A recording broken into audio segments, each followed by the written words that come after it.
မရှိပါနဲ့ငါကိစ္စကိုငါသိတယ်။မင်းလည်းရံမဖြစ်ချင်ဘူးနော် ဟောကျမလည်းရှင်းလိုက်ရံမဖြစ်ချင်ပါဘူးတော့ဒါပေမဲ့ပြောစရာရှိရတော့ပြောအောင်နဲ့ ။ဘာဖြစ်လဲ။မင်းတော့ကြောက်တယ်ပဲကြောက်တယ်ဒီဘာလို့လဲ ဟုတ်တယ်ပြီရှင်းဒီမှာစနေပြန်လာတဲ့ခလေးလို့ဆက်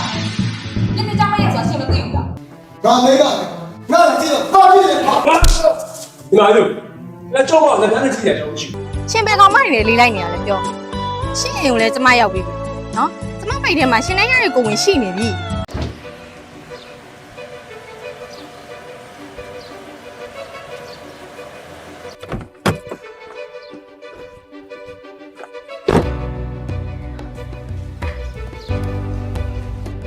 မင်းမ ဟာတော့ ဒီနေ့ပို့စရာရှိတဲ့ဆန်တွေကိုပို့ပြီးပါလေ။ဦးဝင်းနိုင်တို့ရောစကားကြီးလာချပြီ ဒီမဲ့ပို့စရာရှိတဲ့စမ်းဆိုင်တွေကိုလည်းဆန်နေပို့ပြီးသွားပြီဥယျာဉ်လည်းစပားတွေလာချပြီးသွားပြီဥယျာဉ်ပြောသွားတယ်ဒီတစ်ခေါက်တော့အဲ့ဒီဈေးနဲ့ပေးလိုက်မယ်နောက်တစ်ခေါက်ဆိုရင်ဒီဈေးနဲ့မရဘူးတဲ့စပားဈေးတွေတက်တယ်တဲ့ဒီမဲ့ရှင်လည်းမဲ့ပြန်ကြလို့ရှိရင်၃ခေါက်ဘက်ကိုသွားပြီစပားလေးပါလေးသွားကောက်တော့ကြောင်လဲသမားတွေကဈေးပို့ပေးတဲ့စီကိုရောင်းလိုက်ဦးမယ် ။မင်းမရှိပါနဲ့ငါကိစ္စကိုငါသိတယ်။မင်းလည်းရံမဖြစ်ချင်ဘူးနော် ဟောကျမလည်းရှင်းလိုက်ရံမဖြစ်ချင်ပါဘူးတော့ဒါပေမဲ့ပြောစရာရှိရတော့ပြောအောင်နဲ့ဒီမဲ့ဥတင်ဝင်းတို့ကလေဟိုဘက်ဆန်ဆန်မှာစပားတွေလာချသွားတယ်ဟိုဘက်ကဈေးပို့ပေးလို့တဲ့ရှင်သာအရင်ရက်ကသွားထိုင်ဒီလိုဖြစ်မှာမဟုတ် ။ဟာနောက်ညည်းနေရပဲဟာဘာပဲမသိ ကိုကြီးရတယ်ကိုကြီးပဲဟိုဘာဖြစ်လို့များဥတုဝင်ဆိုတော့ဝေချိုမချထားတယ်ဗျာဟိုနှစ်စဉ်ကျွန်တော်တို့ကလည်းသူ့စီကယူနေကြဆိုတော့သွားမေးတာကိုနေမေးကဖုန်းဆက်တယ်တဲ့ဖုန်းဆက်ပြီးတော့လာမယ်ပြောပြီးရောက်မလာဘူးတဲ့အဲ့ဒါနဲ့ပဲသူလည်းတခြားဟိုဆန်ဆက်ကိုပဲသွားပြီးတော့ရောင်းလိုက်တယ်တဲ့အဲ့ကငွေပူရလို့တဲ့ပြီးတော့ပြောသေးတယ်ကိုကြီးကဈေးနေလို့တဲ့ လူတွေကခတ်တယ်ကွာလူတွေကခတ်တယ်ဒီပတ်စံလေးနည်းနည်းလေးပို့ပေးတယ်နဲ့တခြားတယောက်ကိုရောင်းเสียလားသူတို့စီကတော့ကနှစ်စဉ်နှစ်တိုင်းဝယ်နေတဲ့မျက်နှာကိုမှမထောက်ကွာ ကိုကြီးဘောသားထွက်မနေနဲ့နော်အဲ့ဒါသူတို့မှမဟုတ်ကျွန်တော်တို့ဘက်ကအမှားအကိုကြီးကလေနှစ်စဉ်ဒီလိုငွေကြိုချတာဒီလိုပြဿနာဖြစ်လာမှာမဟုတ်ဘူး ဟာဟဲ့အောင်မင်းကောင်ဒီကိစ္စကမင်းကငါ့ကိုမားတယ်လို့ပြောနေတာလားဟဲ့မင်းသိအောင်ပြောမယ်ငါမှဒီလောက်တစ်ခုတည်းရှိရမဟုတ်ဘူးကွာတခြားလောက်တွေလည်းအများကြီးရှိသေးတယ်မင်းလည်းခါလည်းမင်းပါပေါ့ကွာမင်းလည်းပြောအားအောင်နော်ကွာ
ရှင်ဒီနေ့တော့မှတော့သွားလိုက်ပါရှင်မသွားနိုင်ဘူးကျမမောင်လို့နေလိုက် ဟုတ်ကိုကြီးဟိုပြောရတယ်ကျွန်တော်လည်းသွားလိုက်တယ်ဒါစမားတွေညနေနေပါတော့ဟိုဥတုဝင်ဖြစ်တာကိုကြည့် ဟဲ့မင်းရှာမရှိနဲ့ငါတော့ကငါသိတယ်နော်ဘာမှကြည့်ကြပြီးတော့အစင်ပြောင်းလောက်လာတယ်ဟုတ်ပြီလားငါ့ကိုညည်းနေဘာလို့မလုပ်ဘူး မဟိုပါဘမယောက်ျားကြီးဆိုရင်ကိုရောက်တယ်စမားစုတွေကလည်းကောင်းနေတာဟိုနေသမားတွေကလည်းဈေးကောင်းတဲ့သူပြီးလိုက်ရင်ကျွန်တော်တို့မရဘဲနေပြီလေဥတုဝင်တော့မှဈေးဖို့ပြီးတယ်ရောင်းလိုက်တာမှမကြည့် ဘုရားမောင်တော့ဒီဆိုကိုရောက်တယ်ဘူးကျမမင်းလည်းကောင်းနေသွားလိုက်ပါလား ကိုသုံးမှရောက်လို့ရှိရင်ကိုတန်းစီကိုရှိသွားတန်းစီကိုမာကြီးကလွတ်လိုက်တာလို့ကိုရောက်လို့ရှိရင်ကဲသမားရင်းနေလို့ကိုစားတွေကိုစိတ်မှုကိုဆိုလို့စီအောင်လိုက်တာပဲ အဲ့ဆိုရင်အချင်းချင်းရှိနေတော့ ဆောင်းပေါ့ကို ခင်းလို့တော့ကြောင်းပေါ့ ရတယ်မာကြီးပဲကြောင်းပို့လိုက်တော့နော် ပြီးစီတယ်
ဝေးတပားရဲ့တေချာဖြန့်လဲနေပူတော့နေပူတဲ့နေရာမှာဒီဘက်တွေရောဒီဘက်တွေရအောင်လို့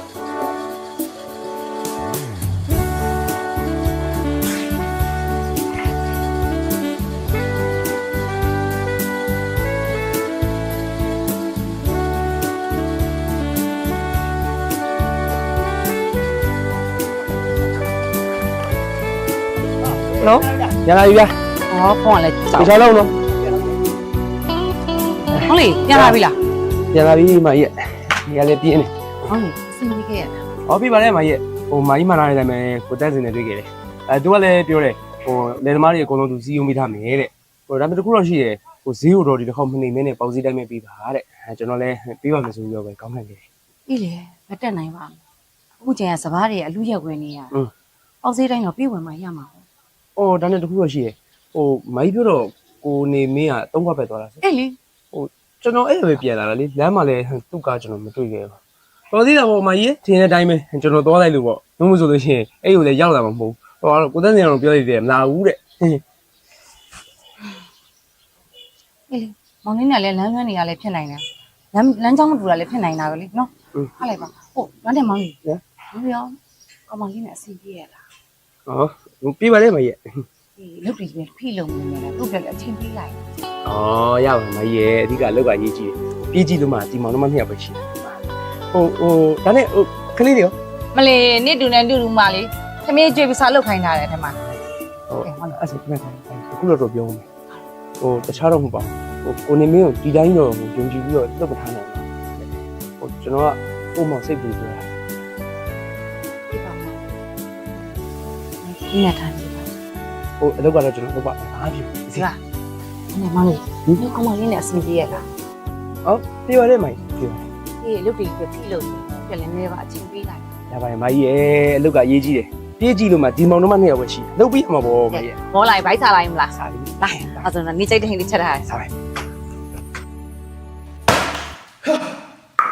တော်တော်မရိုက်တယ်ကွာတရက်ရက်တော့မသွားလိုက်တယ်သမားကိုဈေးပို့ပေးတဲ့တူကိုရောက်ရတယ်တော်တော်မရိုက်တယ် ကျမရှိပြောတာလေငါလည်းငါသိတယ်မင်းဝင်မပါနဲ့ဆိုတော့ဘယ်နဲ့စား ဟာ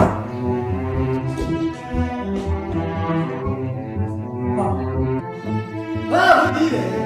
မင်းတို့ကြောက်တယ်ပဲကြောက်တယ်ဒီဘာလို့လဲ ဟုတ်တယ်ပြီချက်ဒီမှာစမပြေတာနဲ့ခလေးလို့ဆောက်ဒီနေ့ကြောင်မရဆိုရှင်မသိဘူးလားတော့ငါလည်းခေါင်းနဲ့သွားခဲသွားတော့ မသွားနဲ့လဲမသွားနဲ့ဟာမင်းတို့နေစကားကြတယ်ဘာလို့ငါစကားကြတော့နားမတော်ဘူးငါမင်းတို့ကထိုင်လို့ဘူးလားဟမ်ဘာလဲရ ဟုတ်တယ်ပြီချက်ခလေးတယ်မလောက်နဲ့တော့ငါချက်သားသမီးလေးနော်ချက်ပြမခလေးတော့ကြည်နေတာကယူရရှိလို့အခုမှလာပြီ ဒီကလေးဘာကြည့်နေလဲဟဲ့ငါလည်းဟို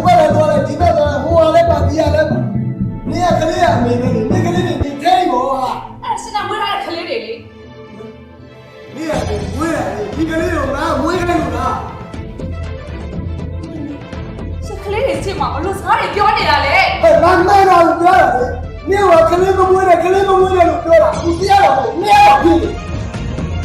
လူစိတ်သားရှိရဟမ်လူသားတော့မှာပါအဲ့ဆိုရှင်ကျမနဲ့လူနေတဲ့ကျမရဲ့ တော်ဒီစကားနဲ့ရှောက်တယ်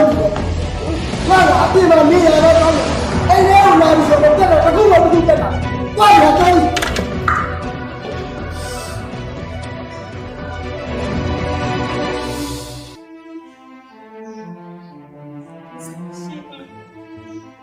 တာတာနဲ့တပီတော့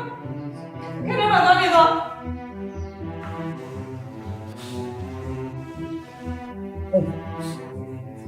ဘာလို့ အဖေအမ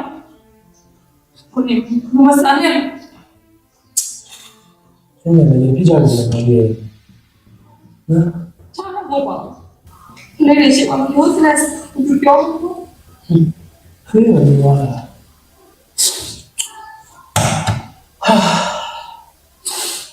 ဒီမှာမတ်တယ်ဘယ်လိုပဲပြည့်စုံနေရတယ်တိတ်ဘွားကိုကျွေးပေါ်မှာဟဲ့တော့ဆိုတော့ခလေးရှင်ဘယ်လိုပါလဲ ဘယ်လိုလုပ်ချင်ပါ ခလေးတွေကစိတ်ထဲမှာသူ့ပြေမူးကြည့်ပါလို့ရှိရင်ကြည့်လိုက်တယ်လို့ဆိုတယ်ငရေးကြည့်တယ်လို့စိတ်ထဲမှာပြေမူးကြည့်လို့ဘယ်လိုကောင်းအဲဒီလိုပါလေကျွန်တော်ခလေးကြောင့်နေတယ်ကျွန်တော်ခလေးနေတယ်ဘယ်လိုချော်လို့ဒီတော့မကြည့်ဘူးဘာရအောင်ဘယ်တော့ဆက်စပ်နေမှရှိတယ်နော်ဘုံစရဲဆိုတော့ဖြစ်နေတယ်ဖြစ်ပေါ်လို့ဆိုတယ် ဟုတ်တယ်ဒီမှာရှိနေပါ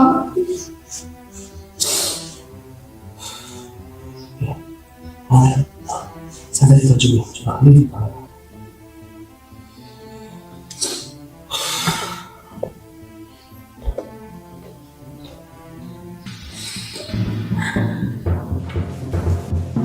ကိုနေချစ်တာလေ ဘာလို့လဲသူဝေးလို့ပတ်သက်နေတယ်လေဘာလဲ အဲ့လိုနေစီစမကချက်မှာပြောရရတဲ့ကိစ္စ ဟာအေးပါနေပါနဲ့နေတော့ပြောဦးလား ချစ်ရအောင်ပြောနေတာမဟုတ်ဘူး ဟာမင်းတို့တော့ရှင်းလို့တော့ ချစ်ဘာကလေးနဲ့တော့ရနေရတာ အရှောင်းတော့ဟာ မရိုင်းလိုက်လားမရိုင်းလားချစ်လို့ဒီလက်ဆက်ထွက်တော့ကလေးတော့မအောင်နဲ့ အေးပါနေရတော့အေးမောင်းတော့ပါလေနေရနေရရတယ်ဟုတ်တယ်ကျွန်တော်လီနေရတယ်လီနေရတယ် ဟာဒီက ဟာဒီမေဒါကြောက်ပါဦးခင်ဗျားတို့ကြည့်တယ်အကြောင်းရှိတယ်နော် ဘာမေးပါငါကြည့်တော့ပါပြီလေပါ ဒီမှာလို့ဒါကြောက်ပါဦးခင်ဗျားတို့ကြည့်တယ်အကြောင်းရှိကြောက်မှလည်းကလေးတွေရဲ့မျက်နှာကိုထုတ်ပြီးခင်ဗျားဘာမှမပြောတာမရှိဘူးဟာအဲ့လိုတော့မယ်ဗျာထွက်သွားဘယ်ထွက်သွား တွားမှာဘာနေရောမောင်းတော့မှအထက်ကငါမပါဘူးနေရောပြည့်တာတခုတော့ပြောတယ်မင်းတို့ဒီဘဝဒီအချိန်နေလို့ရအောင်ငါရဲ့ပေးဆက်မှုတွေအများကြီးပါလို့ပြောမင်းတို့သဘောပေါက်နော် ဒီမှာကိုနေနေရှင်မနေကြတဲ့ထွက်တော့အပေါ်တရားထားတယ်ပြောနေကျွန်မမိကလည်းခဏရှင်းတဲ့ဘောတူလို့ပေးတော့ကျွန်မယူခဲ့တာအဲဒီလိုစိတ်နဲ့ချထားပြီးယူခဲ့မရှိဘူး တွားမှာဘာအေးစေးပဲတွားမှာမင်းနဲ့နေငယ်နဲ့ပြုတ်ပြုတ်ပါနေ ဟဲ့ဘာပြောလဲပြောပါဒါခိုင်းပြောမယ်ခင်ဗျားကိုရိုးသားတယ်ဆိုပြီးတော့မိဘတွေကအမနဲ့သဘောတူတယ်ခင်ဗျားယူပြီးတဲ့ချဲ့နေတယ်လို့ဒီမှာတရားကျုပ်အကုန်လုံးပြီးရိုးတဲ့အားရကောင်ကိုအရွယ်လေးတော့လေလာမချဲ့နေတော့ဒါမချဲ့နေတော့ခင်ဗျားတော့မင်းမေဘော အေးတွားမှာလားတွားမှာအေးပါကိုလာ ဝါ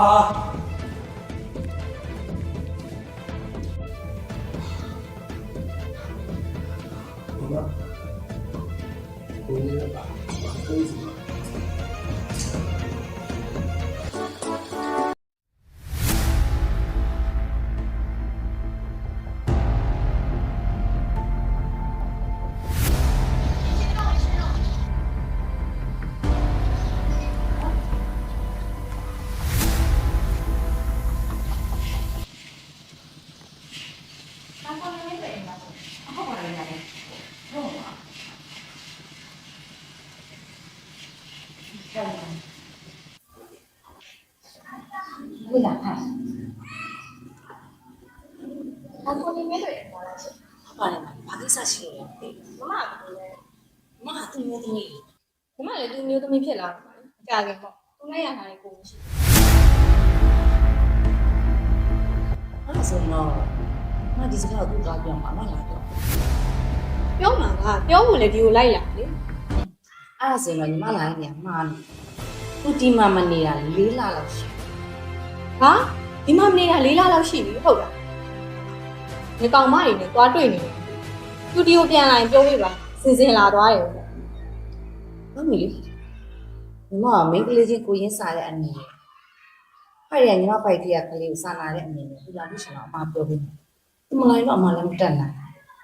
ညီမတားနဲ့တိုင်းနေရှိကျွန်တော်ညီမပဲ ဟုတ်ကဲ့သွားလိုက်ပါဦးခုလိုပြောပေးလို့ကျေးဇူးပါတော့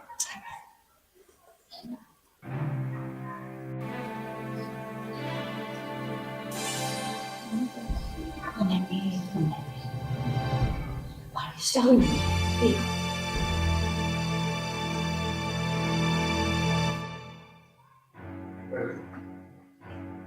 အောင်လေရလာပြီ ဘိုင်ဘိုင်ဒီမနေ့ဓမ္မရေဒီမနေ့က အမေပြင်မယ်အမလုပ်တဲ့တော့လက်ခံ ရပါတယ်မလေးဟိုဒါနဲ့ဒါဟိုအိမ်ထဲကနေပြီးတော့အဝေးကြောက်ထွက်အဲ့ဒါအမရဲ့တငယ်ချင်းအေးစုငါမှလေဒီလိုကြောက်တော့တငယ်ချင်းတွေပါရနေပြီနော် ရတော့ရနေတယ်တငယ်ချင်းတော့မရေပြိုင်မရေပြိုင် မင်းပြဟိုဘာလာပြောอ่ะ ကောင်းပါလိမ့်မှာသူ့မှာကိုယ်ဝေရှိနေပြီတဲ့နေမျိုးလာရှာ ဘုကပေးလို့ပေါ့ဒီအချိန်တော့ကြာဒီဘယ်ကနေပတ်စံနေကြလဲဒီလိုရသုံးဖြိုး ဒီတော့ပါမောင်ကြီးဒီကြောင့်တွေ့နေစိတ်ရှုပ်စရာ ဒီချင်းကားလေးလိုက်အဲ့ဒီ မရှိလို့ရှိလို့အခုလည်းနေမှာ ဟောဘာမှမရကြောက်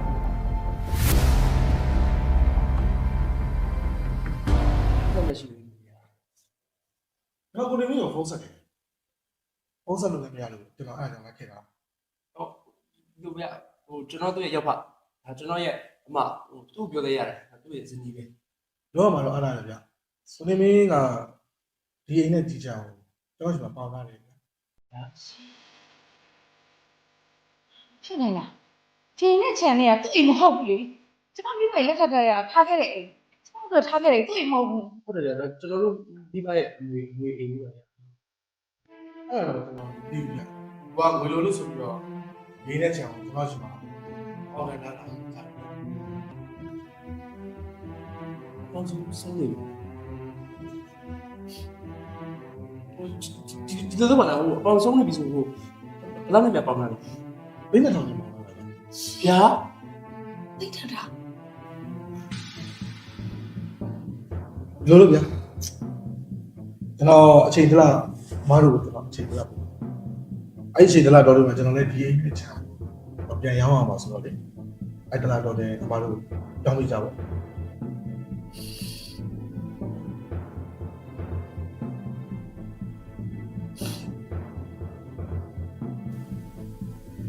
ဟုတ်ကဲ့ကျမတို့တော့ဒီရက်ပိုင်းလေးတော့ခဏစောင့်နေတာကျမတို့ဒီရတယ်ရောက်ပြီပါမယ် ဟုတ်ကဲ့ရပါတယ်ဗျကျေးဇူးပါဗျဟုတ်ကဲ့ကျွန်တော်တောင်းလို့ပြပါဦးနော်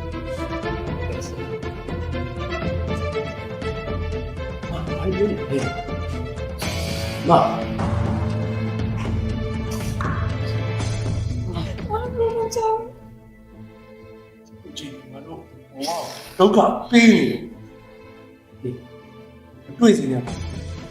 တွေ့မမကိုလည်းကျွန်တော်ကိုလည်းတက်ပြနေရော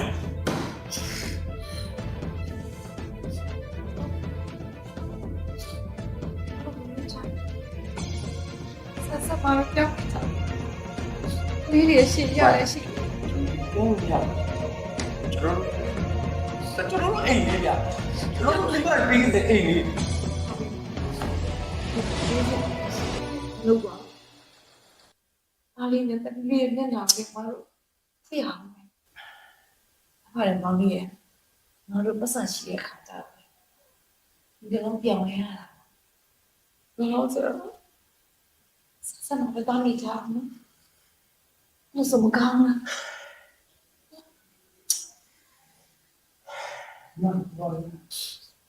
ဒီကအမစီစနာမရှိချီပါ ဟ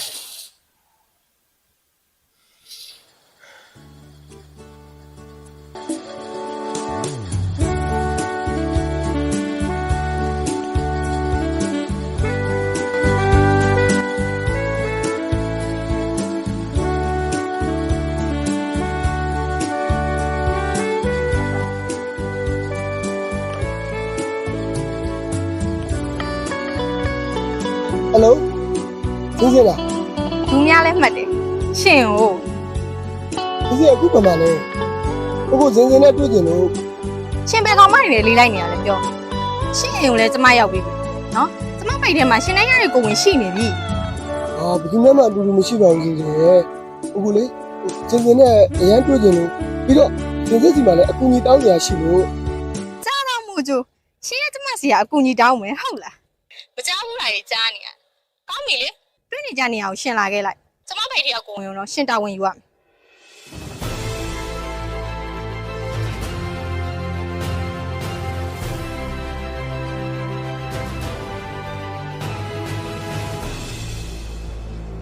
စောင့်နေရကြပြီခုမှပဲရောက်လာဒါနဲ့ရှင်ကားရော အာကားမရှိတော့ဘူးလေ ကားမရှိတော့ဘယ်ရောက်သွားလို့တော့ ဟိုနေ့ကပဲဖဲရှုံးလို့ကားပေးလိုက်ရပြီဒါနဲ့လေစင်းစင်းကပတ်စံ9သိန်းလောက်ချီးလာဟိုခဏတော့ချီးတယ်နော် ရှင်ကိုပတ်စံချီးဖို့မပြောနဲ့ကျမတော့ဆောင်းကမပေးနိုင်ဘူး2လလောက်ရှိတယ်ရှင်ဘယ်ကောင်မိုက်နေလေးလိုက်နေရလဲကျမကိုကျမလိုက်တဲ့ကလေးကိုရောဘလို့လုံးမှာကျမအောင်ရှင်ကလှုပ်ချင်တိုင်းလှုပ်လို့ရမိမလို့ထေးနေတာလားကျမပိုက်တဲ့ကလေးကိုရှင်တာဝန်ယူရတာဝန်မြူရင်တော့ရှင်ကိုကျမတရားဆွဲ အာဒီကလေးကိုတာဝန်ယူဖို့နေတာကိုတော်မှနေတရားမရှိဘူးဖြစ် ရှင်ပြန်နေပေါ့ အိမ်ပြန်လို့ရမလားဟာအိမ်ပြန်ရင်တော့မှပြဿနာအကြီးကြီးတက်တော့ ဘာရှင်ကအဲ့အချိန်နေတောင်ရောက်နေပြီဟုတ်လားကျမကတော့ရှင်နဲ့ပတ်သက်မှားတာကျမပိုက်တဲ့ကလေးကိုရှင်ဘလို့လုံးမှာ ဘာလို့ကလေးကဖြတ်ချလိုက်ပါ ဘာရှင်လူမဟုတ်ဘူးလားဟမ်ကျမပိုက်တဲ့ကလေးကိုဖြတ်ချခိုင်းနေဟုတ်လားသွားကျမမျက်စိရှိရနေရှင်ခုချက်ချင်းထွက်သွားတော့ရှင်ကကျမမမြင်ချင်ဘူး ဟာ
ဘာလို့မကိုင်ရလဲဘာဖြစ်နေရလဲ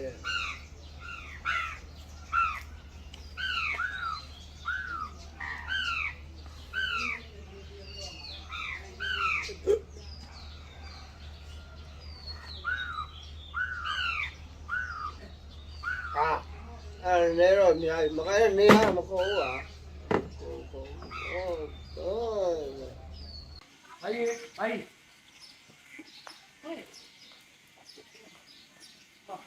တော့တော့ပြန်လာတာကောက်ပွဲစားထဲမှာဟိုကိုနေမီစီတဲ့ကောင်းလေဟိုရောင်းမှုအတွက်စိုင်ထားတာကျွန်တော်တွေ့ခဲ့တယ်ဟိုအဲ့ဒါတခြားတော့မဟုတ်ဘူးအဲ့ကားလေးကျွန်တော်ပြန်လူချင်းလို့ဟိုပြန်လူချင်းနေဆိုတာလေအဲ့ဒါဖေစီတဲ့ကားလေးအဲ့အမတို့မင်္ဂလာဆောင်မှာအဖေကပဲလက်ဖွဲ့အနေနဲ့ပေးခဲ့တာဆိုတော့အဖေအမတ်တရအနေနဲ့ဒါလေးပြန်သိမ်းနေတယ်ပါ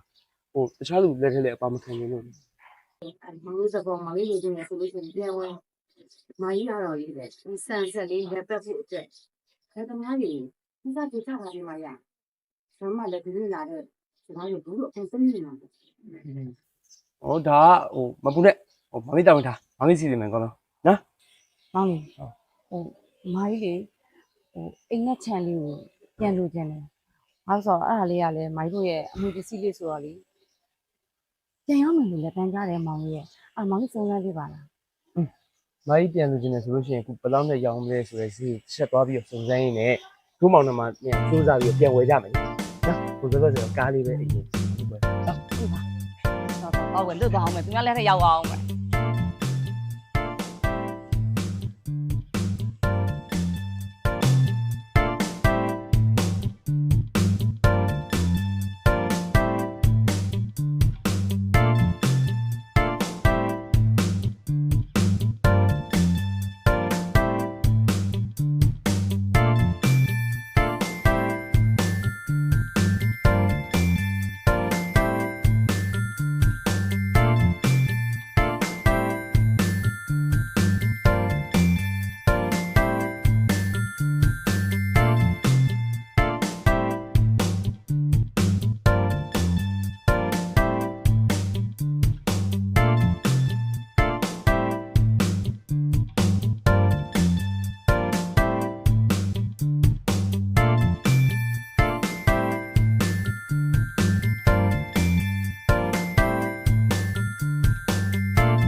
လေးလေးလေးလေးဟိုမှာခိုင်းရပေးပါဟိုကလေးကိုပတ်စံထည့်ကြလို့ အားရပါ